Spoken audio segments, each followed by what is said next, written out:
Hello दोस्तों, आप सभी का स्वागत है हमारे यूट्यूब चैनल एसएससी कोचिंग पे। दोस्तों, आज की क्लास में देखिएगा हम लोग यह उत्तर प्रदेश पुलिस भर्ती एग्जाम के लिए हम लोग 5वां प्रैक्टिस सेट कर रहे हैं, जो कि जीके जीएस का ये प्रश्न हम लोग करेंगे। तो चलिए स्टार्ट करते हैं हम लोग। आज का यह पहला प्रश्न, बस आप लोग वीडियो में बने रहेगा, वीडियो को लाइक शेयर कर दीजिएगा। देखिएगा आज का पहला प्रश्न हमारा 1975 में आपातकाल के समय भारत के राष्ट्रपति कौन थे। तो यह ध्यान रखिएगा, 1975 में पूछा है। यह आपातकाल की बात करते हैं, तो देखिएगा आपातकाल की बात करते हैं तो यह इंदिरा गांधी के समय प्रधानमंत्री कौन थे। तो उस समय हमसे पूछा है राष्ट्रपति, लेकिन आप ध्यान रखिएगा अगर प्रधानमंत्री भी पूछ लिया जाता है तो उसमें इंदिरा गांधी थी, ठीक है। इंदिरा गांधी के समय यह लगा था, ये भी ध्यान रखिएगा, इंदिरा गांधी के समय लगा था आपातकाल। उस समय जो राष्ट्रपति थे फरुखुद्दीन अली अहमद थे, ठीक ना। यह बातें ध्यान रखना। इसके बाद देखिए अगर बात करते हैं कि आपातकाल जो लागू लगाया जाता है, घोषणा की जाती है, तो यह किस अनुच्छेद के तहत लगाई जाती है। तो यह 352 अनुच्छेद, ठीक ना, 352 अनुच्छेद के तहत लगाई जाती है। आगे चलते हैं, नेक्स्ट बताइएगा यहाँ पे, केंद्रीय जीएसटी कानून को भारत के राष्ट्रपति ने कब सहमति प्रदान की थी। तो केंद्रीय जीएसटी कानून को भारत के राष्ट्रपति ने कब सहमति प्रदान की थी, यह आपसे प्रश्न पूछा है। ध्यान रखिएगा अगर बात करते हैं सहमति की, तो यहाँ पे सहमति पूछा है, तो सहमति जो मिली थी यह ध्यान रखिएगा 12 अप्रैल 2017 को मिली थी। अगर बात करते हैं लागू करने की, ठीक ना, इसे लागू करने की बात करते हैं, तो यह 1 जुलाई यह 2017 में 1 जुलाई 2017 को यह पूरे भारत में लागू हुआ था। आगे चलते हैं, नेक्स्ट बताइएगा, दांतों की वर्धित छवि को देखने के लिए दंत चिकित्सकों द्वारा उपयोग किया जाता है।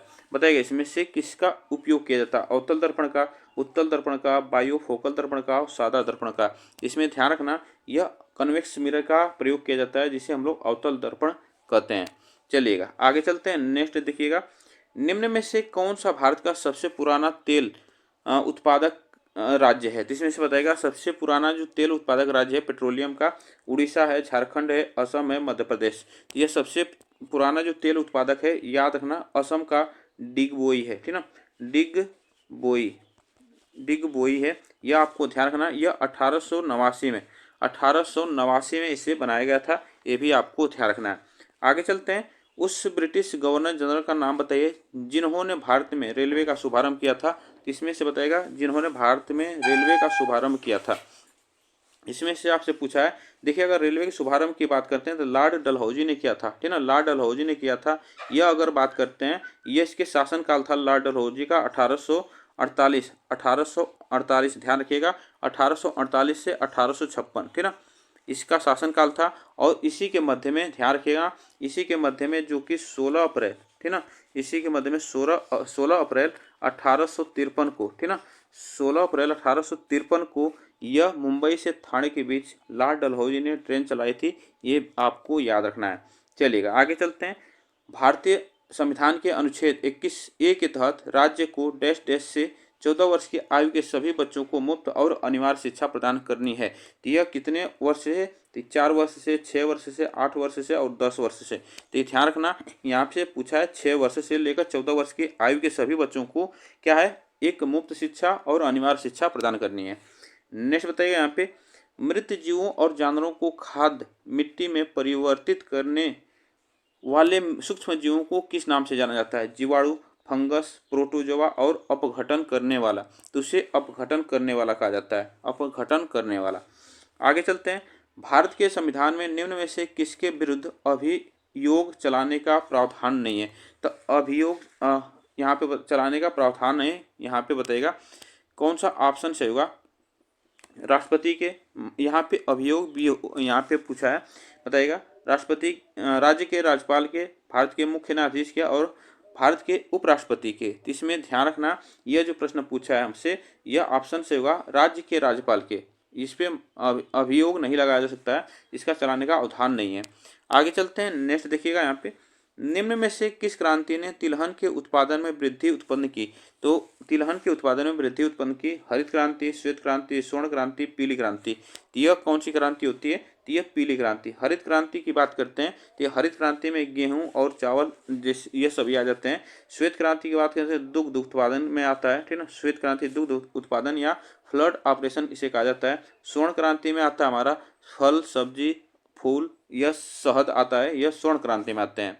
आगे चलते हैं, नेक्स्ट देखिएगा, गौतम बुद्ध की माँ देवदह राज्य के शासक परिवार से थी, जो अब उत्तर प्रदेश के किस जिले में डैश डैश जिले में है?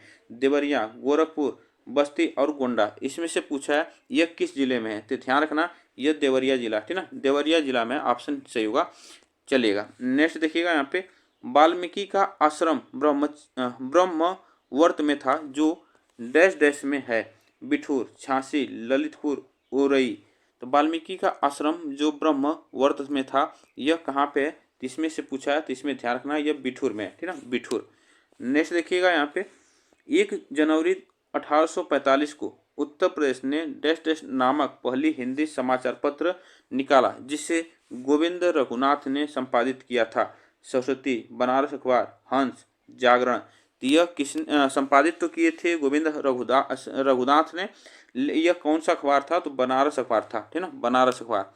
आगे चलते हैं, विषाणु के कारण निम्न में से कौन सी बीमारी होती है? विषाणु के कारण हैजा, आंत, पेचिश, क्षय। इसमें से बताएगा कौन सी बीमारी होती है? प्रश्न आपसे पूछा है। देखिएगा इसमें से अगर बात करते हैं, इसमें कोई ऑप्शन हमारा सही नहीं है। यहाँ से पूछा है, इसमें हमारा कोई यहाँ पे बीमारी जो है विषाणु से होने वाली नहीं है। यहाँ पे ये सभी जो बीमारियाँ हैं यह जीवाणु से होती हैं, ठीक ना, यह किससे होती हैं? यह सभी बीमारियाँ जीवाणु से होती हैं। तो इतनी बातें ध्यान रखना, इसमें कोई ऑप्शन हमारा सही नहीं है। आगे चलते हैं, कौन सा भोजन तुरंत शक्ति प्रदान करता है? कौन सा भोजन जो है तुरंत शक्ति प्रदान करता है? प्रोटीन, मक्खन, विटामिन, ग्लूकोज। यह आपको ध्यान रखना है, यह विटामिन जो है ग्लूकोज, ठीक ना, ग्लूकोज तुरंत यह शक्ति प्रदान करता है। आगे चलते हैं, देखिएगा यहाँ पे कंप्यूटर में डाटा का किस रूप में भंडारण होता है? तो कंप्यूटर में डाटा का किस रूप में भंडारण होता है? ऑक्टल में होता है, हेक्साडेसिमल में होता है, डेसिमल में होता है, बाइनरी में होता है? तो यह जो होता है हमारा बाइनरी में होता है, ठीक ना, बाइनरी में होता है, 0 से 1, ठीक ना, 0 से 1, सॉरी, बाइनरी जो होती है हमारी वह 0 और 1 होती है, यह सिर्फ 0 और 1 होती है, यह बातें ध्यान रखना। चलिएगा आगे चलते हैं, देखिएगा निम्नलिखित किसके शासनकाल में मुगलों और मराठों के बीच द्वंद्व प्रारंभ हुआ था? तो द्वंद्व प्रारंभ हुआ था किसके बीच प्रारंभ हुआ था? तो ये बताएगा अकबर, शाहजहां, जहांगीर और औरंगजेब। तो यह प्रारंभ हुआ था, एग्जाम में पूछा है, तो यह औरंगजेब, ठीक ना, औरंगजेब का जो शासनकाल था यह 1600 से 1658 से यह 1707 तक था, ठीक ना, 1707 ईस्वी तक था। चलिएगा आगे चलते हैं, देखिएगा एक सहकारी समिति के गठन के लिए न्यूनतम कितने सदस्यों की आवश्यकता होती है? तो न्यूनतम कितने सदस्यों की आवश्यकता होती है? 2 होती है, 5 होती है, 7 होती है और 10 होती है। तो न्यूनतम सदस्यों की संख्या होती है 10। आगे चलते हैं, देखिएगा विटामिन सी का सबसे उच्चतम स्रोत कौन सा है? विटामिन सी का सबसे उच्चतम स्रोत सेब है, आंवला है, अमरूद है, दूध है। तो इस विटामिन सी का सबसे अच्छा स्रोत है आंवला, ठीक ना। इसका नाम अगर पूछे, स्कॉर्बिक एसिड इसका नाम है, इसको भी आपको ध्यान रखना है। चलेगा आगे चलते हैं, निम्न में से कौन सा अंतर्राष्ट्रीय विकलांग दिवस के रूप में मनाया जाता है? तो विकलांग दिवस के रूप में मनाया जाता है 1 दिसंबर, 3 दिसंबर, 25 दिसंबर, 31 दिसंबर। तो यह आप ध्यान रखना कि यह मनाया जाता है 3 दिसंबर को। 1 दिसंबर को क्या मनाया जाता है आप लोग कमेंट में बताइएगा। आगे चलते हैं, देखिएगा महात्मा गांधी ने निम्नलिखित में से किसे अपना राजनीतिक गुरु माना था? तो किसे अपना राजनीतिक गुरु माना था? बाल गंगाधर तिलक को, गोपाल कृष्ण गोखले को, दादा भाई नौरोजी को, BR अम्बेडकर को। तो यह ध्यान रखना, यह गोपाल कृष्ण गोखले को माना था। आगे चलते हैं, देखिएगा भारत और श्रीलंका को अलग करने वाली जल राशि कौन सी है? ग्रेट चैनल है, 8 डिग्री चैनल है, पाक जल संधि है और 10 डिग्री चैनल है। तो यह आप ध्यान रखना, यहाँ पे पाक जल संधि। आगे चलते हैं, देखिएगा वास्को डी गामा किस वर्ष कालीकट में उतरा था? इसमें से बताएगा किस वर्ष कालीकट में उतरा था, यह आपसे प्रश्न पूछा है, जो कि यह मालाबार का तट है, ठीक ना, किसका तट है? मालाबार तट है, ठीक ना, मालाबार तट है, जो कि अब यह कहाँ पे? कोझिकोड में है। कहाँ पे? कोझिकोड में है, ये भी आपको याद रखना है। यह आप ध्यान है 1498 में।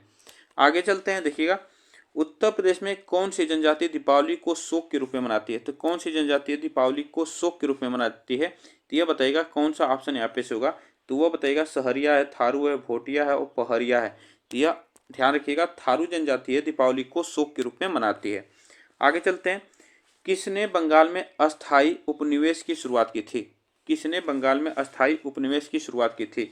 लॉर्ड कर्जन ने, विलियम बेंटिंक ने, लॉर्ड डलहौजी ने और लॉर्ड कॉर्नवालिस ने। तो यह प्रश्न आपसे पूछा है तो ध्यान रखना, यह लॉर्ड कॉर्नवालिस ने, ठीक है ना, लॉर्ड कॉर्नवालिस। यह जिसमें 1700 याद रखना 1793 में, ठीक है ना, 1793 में यह अस्थायी उपनिवेश की शुरुआत की थी। कहाँ पे? बंगाल, ठीक है ना, बंगाल में, बिहार में, बंगाल, बिहार, उड़ीसा में, ठीक है ना, उड़ीसा में, यहाँ पे यह अस्थायी बंदोबस्त की शुरुआत की थी। आगे चलते हैं, नेक्स्ट बताएगा यहाँ पे BCG टीका किसके विरुद्ध रोग प्रतिरोधक शक्ति प्रदान करता है? तो यह बताएगा रोग प्रतिरोधक शक्ति प्रदान करता है पोलियो माइलिटिस और ट्यूबरकुलोसिस, टिटनेस, कुकुर खांसी। इसमें से प्रश्न पूछा है तो ध्यान रखना यह ट्यूबरकुलोसिस, यह ऑप्शन हमारा यहाँ पे सही है। चलिएगा आगे चलते हैं, नेक्स्ट बताइएगा यहाँ पे। चलिए आगे चलते हैं, नेक्स्ट क्वेश्चन देखिए यहाँ पे, लेबनान की राजधानी कहाँ है? लेबनान की राजधानी बेरूत है, त्रिपोली है, सिदोन है, टायर है। तो यह ध्यान रखना कि लेबनान की राजधानी जो है बेरूत है, बेरूत। आगे चलते हैं, देखिएगा कजाकिस्तान की मुद्रा निम्न में से कौन सी है? कजाकिस्तान की मुद्रा आपसे पूछा है, फ्रैंक है, लोटी है, तेंगे है, शेकेल है। तो आपसे प्रश्न पूछ लिया जाता है, यह मुद्रा भी आपसे एग्जाम में पूछी जाती है, राजधानी भी पूछी जाती है, यह एग्जाम में पूछा गया है। आगे चलते हैं, दक्षिण अमेरिका में निम्न में से कौन सा देश सबसे अधिक आबादी वाला देश है? तो सबसे आबादी वाला देश कौन सा है? बोलीविया है, ब्राज़ील है, पेरू है, चिली है। तो यह सबसे अधिक आबादी वाला जो देश है यह आप ध्यान रखना ब्राज़ील है। आगे चलते हैं, नेक्स्ट बताइएगा यहाँ पे, एशिया के निम्न देशों में से कौन सा देश तेल का सबसे बड़ा उत्पादक देश है? तेल का सबसे बड़ा उत्पादक देश है जो है एशिया में पूछा है। तो यह आप ध्यान रखना सऊदी अरब है, यमन है, इराक है और ईरान है। इसमें से इराक ईरान दोनों दिया है तो सऊदी अरब यहाँ पे ऑप्शन सही होगा। आगे चलते हैं, देखिएगा आगरा और अवध के संयुक्त प्रांत जिन्हें अब उत्तर प्रदेश के नाम से जाना जाता है ने वर्ष 1921 में अपनी राजधानी को डैश डैश से लखनऊ में स्थानांतरित किया था। तो यह बताएगा आगरा से, देहरादून से, इलाहाबाद से और कानपुर से। तो यह स्थानांतरित किया था, तो यह इलाहाबाद से। कहाँ से? इलाहाबाद से। चलिएगा आगे चलते हैं, नेक्स्ट बताइएगा यहाँ पे, प्रसिद्ध संगीतकार अरविंद पारिख किस संगीत वादक यंत्र के साथ जुड़े हुए हैं? तो यह किसके साथ जुड़े हुए हैं? तबला के साथ, सिंगार के साथ, सितार के साथ, बांसुरी के साथ, शहनाई के साथ। तो यह प्रश्न आपसे पूछा है तो यह सितार ऑप्शन यहाँ पे से होगा। चलिएगा आगे चलते हैं, भारतीय संविधान का अनुच्छेद 20 डैश डैश से संबंधित है। किससे संबंधित है? पदवियों का उन्मूलन, दो सिद्धि के संदर्भ में संरक्षण, नागरिकताओं के अधिकारों की निरंतरता, सहकारी समितियों को प्रोत्साहन देना। इसमें जो प्रश्न पूछा है दो सिद्धि के संदर्भ में संरक्षण। आगे चलते हैं, नेक्स्ट बताइएगा यहाँ पे, संविधान के किस अनुच्छेद के प्रावधानों के अंतर्गत भारत सरकार ने भारत रत्न और पद्मश्री को प्रारंभ किया था? बताइएगा इस किस अनुच्छेद के तहत प्रारंभ किया था? अनुच्छेद 15, अनुच्छेद 16, अनुच्छेद 17 और अनुच्छेद 18। तो यह हमारा अनुच्छेद है 18। आगे चलते हैं, भारत में कृषि आयकर लगाया जा सकता है। कृषि आयकर लगाया जा सकता है स्थानीय सरकारों द्वारा, राज्य सरकारों द्वारा, केंद्र सरकार द्वारा और केंद्र और राज्य सरकार दोनों द्वारा। तो यह आपसे प्रश्न पूछा है तो इसमें जो ऑप्शन होगा राज्य सरकार द्वारा। आगे चलते हैं, नेक्स्ट बताइएगा यहाँ पे, निम्न में से कौन एक द्रव्यता अनुपात है? कौन एक द्रव्यता अनुपात है? पूंजी पर रिटर्न, चालू अनुपात, परिसंपत्ति टर्नओवर, ऋण से शेयर पूंजी अनुपात। तो इसमें आपको याद रखना है कि यह चालू अनुपात, ठीक है ना, चालू अनुपात ऑप्शन सही है। भारतीय संविधान के अंतर्गत निम्नलिखित में से कौन एक मौलिक कर्तव्य नहीं है? इसमें से पूछा है कौन एक मौलिक कर्तव्य नहीं है? लोक चुनावों में वोट डालना, वैज्ञानिक कागजों को विकसित करना, लोक संपत्ति की सुरक्षा करना, संविधान को मानना एवं उसके आदर्श की कद्र करना। यह सभी हमारा कर्तव्य है, ठीक है ना, यह हमारा सभी कर्तव्य। लेकिन लोक चुनाव में वोट डालना यह कोई कर्तव्य नहीं होता है, मौलिक कर्तव्य नहीं है। आगे चलते हैं, नेक्स्ट बताइएगा, निम्नलिखित में से कौन सा जिला भारत की अंतर्राष्ट्रीय सीमा पर है? तो कौन सा जिला है जो भारत के अंतर्राष्ट्रीय सीमा पर? गोरखपुर, जयपुर, किन्नौर, कुलेर। तो देखिएगा यहाँ पे जो हमारा किन्नौर जिला है यह हिमाचल प्रदेश का जिला है, ठीक ना, यह हिमाचल प्रदेश का जिला है। यह हिमाचल प्रदेश का जिला है, जो कि यह चीन के तिब्बत के साथ साझा करता है, ठीक ना। यह तिब्बत के साथ साझा करता है। आगे चलते हैं, नेक्स्ट देखिएगा यहाँ पे, मोनोजाइट किसका अयस्क है। मोनोजाइट किसका अयस्क है, जर्मेनियम का, थोरियम का, टाइटेनियम का, लौह का। तो मोनोजाइट की बात करते हैं तो यह किसका अयस्क है, तो यह थोरियम का अयस्क है। आगे चलते हैं, निम्नलिखित में से पश्चिमी घाट है। पश्चिमी घाट बताएगा पर्वत है, पठार है, पठारों का ढलान है, और इसमें से बताएगा पहाड़ियाँ हैं। तो इसमें पश्चिमी घाट जो है यह आपको याद रखना पठारों का ढलान है। आगे चलते हैं, देखिएगा, अपने स्वयं के प्रयोग के लिए मालिक द्वारा लिए गए वस्तुओं के मूल्य को किस खाते में क्रेडिट किया जाएगा, बताएगा बिक्री खाता, निकासी खाता, खरीद खाता और पूंजी खाता। तो इसमें से पूछा है कि अपने स्वयं के प्रयोग के लिए मालिक द्वारा लिए गए वस्तुओं के मूल्य को किस खाते में क्रेडिट किया जाएगा। तो इसमें से आपसे पूछा है तो वह हमारा खरीद खाता में होगा। आगे चलते हैं, निम्नलिखित किन सम्राटों के शासनकाल में भारत का पहला मुद्रा रुपया मुद्रित हुआ था।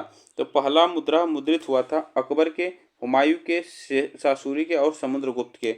इसमें से प्रश्न पूछा है, यह हुआ था शेरशाह सूरी के शासनकाल में। ध्यान रखिएगा 1540 से 1545, ठीक ना, 1540 से 1545 तक इसका शासनकाल था, जो कि इसके दौरान जो पहली बार सिक्का चलाया गया था, रुपया चलाया गया था, वह चांदी का, याद है ना, चांदी का सिक्का चलाया गया था, ठीक ना, यह इसी के शासनकाल में। आगे चलते हैं, नेक्स्ट बताएगा यहाँ पे, शहद का प्रमुख घटक बताएगा। शहद का प्रमुख घटक ग्लूकोज है, सुक्रोज है, माल्टोज है और फ्रक्टोज है। तो शहद का प्रमुख घटक की बात करते हैं तो ये ध्यान रखिएगा फ्रक्टोज। देखिएगा शहद के जो प्रमुख घटक होते हैं यह ग्लूकोज भी होता है, लेकिन इसमें से जो सबसे हमारा जो होता है फ्रक्टोज, इसमें क्या होता है कि इसमें 38 से लेकर 40% होता है, क्या फ्रक्टोज होता है शहद में। उसके बाद ग्लूकोज की बात करते हैं तो ग्लूकोज जो होता है यह 30 से लेकर 36% होता है ग्लूकोज। तो इसमें सबसे अधिक जो होता है हमारा फ्रक्टोज होता है, तो यही हमारा सबसे अच्छा है, आगे से प्रमुख घटक है। आगे चलते हैं, निम्नलिखित में से कौन राजस्व व्यय का एक उदाहरण है। इसमें से एक उदाहरण पूछा है, कौन सा है। फैक्ट्री सेट का निर्माण, जमीन की खरीद, एक प्रिंटर की मरम्मत और एक नई मशीन की स्थापना। यह आपको याद रखना है, यह प्रिंटर की मरम्मत, ठीक है, प्रिंटर की मरम्मत। आगे चलते हैं, निम्नलिखित किसमें कार्बन नहीं होता है, बताइएगा। इसमें से पूछा है किसमें कार्बन नहीं होता है। डायमंड में, ग्रेफाइट में, कोयला में, इनमें से कोई नहीं। तो देखिएगा यह सभी जो हमारे तत्व हैं इसमें सभी हमारे में क्या होते हैं, कार्बन होते हैं, ठीक ना। आगे चलते हैं, इसमें से कोई ऑप्शन हमारा सही होगा। उत्तर प्रदेश में किस जिले में सर्वप्रथम सोलर ऊर्जा संयंत्र प्रारंभ किया गया, इसमें से पूछा है, तो यह याद रखना अलीगढ़ में। आगे चलते हैं, निम्नलिखित में से किस देश की सेना के तत्कालिक सरकार को भंग कर आपातकाल लगा दिया है। तो आपातकाल लगा दिया, यह देखिए प्रेजेंट में उसमें प्रश्न पूछा गया था, तो इसमें से आप बताइएगा कौन सा ऑप्शन सही होगा यहाँ पे। इसमें सूडान में हुआ था, ठीक है, सूडान में। आगे चलते हैं, निम्नलिखित में से कौन सा लैंग्वेज पैक्सल से प्राप्त सिस्टम प्रोग्रामिंग लैंग्वेज है एवं रक्षा एप्लीकेशन के लिए अभिष्ट है। तो वह अड्डा है, ठीक ना, कौन सा अड्डा है। आगे चलते हैं, नेक्स्ट बताएगा यहाँ से, निम्नलिखित में से कौन सा कंप्यूटर एनालॉग आउटपुट को डिजिटल फॉर्म में परिवर्तित करने से मुख्यतः संबंध है। तो यह आपसे प्रश्न पूछा है, तो यह कौन सा है, तो यह हाइब्रिड कंप्यूटर है। कौन सा है, हाइब्रिड कंप्यूटर। आगे चलते हैं, देखिएगा, भारत के संविधान के अनुच्छेद 243 निम्नलिखित में से किसकी व्याख्या करता है। तो यह किसकी व्याख्या करता है, तो यह बताएगा भूमि सुधार, पंचायती राज प्रणाली, मौलिक कर्तव्य और राज्यपाल की विवेकाधीन शक्तियाँ। तो इसमें से जो ऑप्शन से होगा पंचायती राज प्रणाली, जो कि यह 73वें संविधान संशोधन 1992 के तहत यह जोड़ा गया था। आगे चलते हैं, नेक्स्ट बताएगा यहाँ पे, निम्नलिखित में से ऑक्सीजन की खोज की थी। ऑक्सीजन की खोज किसने की थी, तो यह आपसे प्रश्न पूछा है।